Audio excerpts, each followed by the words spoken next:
बच्चों को नियमित रूप से देशी गाय का घी आंखों में लगा सकते हैं तो बहुत अच्छा है। देशी गाय का घी ये कफ को शांत करता है।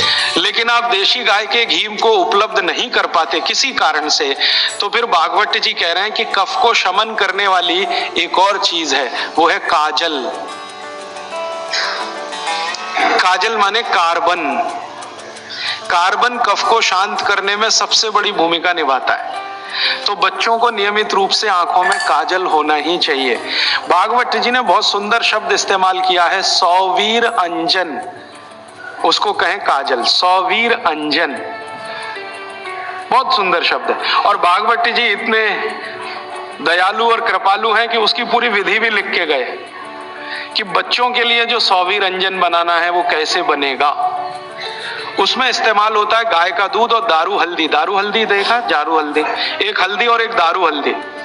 तो दारू हल्दी, गाय का दूध, गाय का घी, ऐसी 5-7 वस्तुओं से बनता है। पूरी विधि किताब में है, मैं ज्यादा समय खराब नहीं करना चाहता। तो बच्चों को नियमित रूप से आंख में काजल, क्योंकि कफ को शांत करे, कान में तेल, सिर पर तेल की मालिश, ठीक है, ये 3 चीजें उनके लिए बहुत आवश्यक है।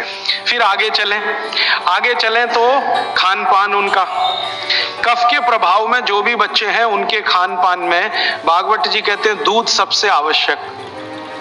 दूध, बिना दूध के बच्चों का जीवन नहीं, दूध तो उनके लिए सबसे आवश्यक। दूसरी कोई चीज उनके लिए आवश्यक है, वो है मक्खन।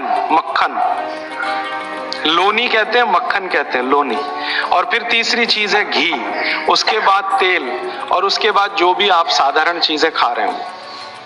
गुड़ बच्चों को बहुत ही आवश्यक है, क्योंकि कफ को संतुलित रखने में जो जो चीजें मदद कर रही हैं, घी है देशी गाय का, दूध है, दही है, मट्ठा है, मक्खन है, गुड़ है, ये सब कफ को संतुलित रखने वाली चीजें।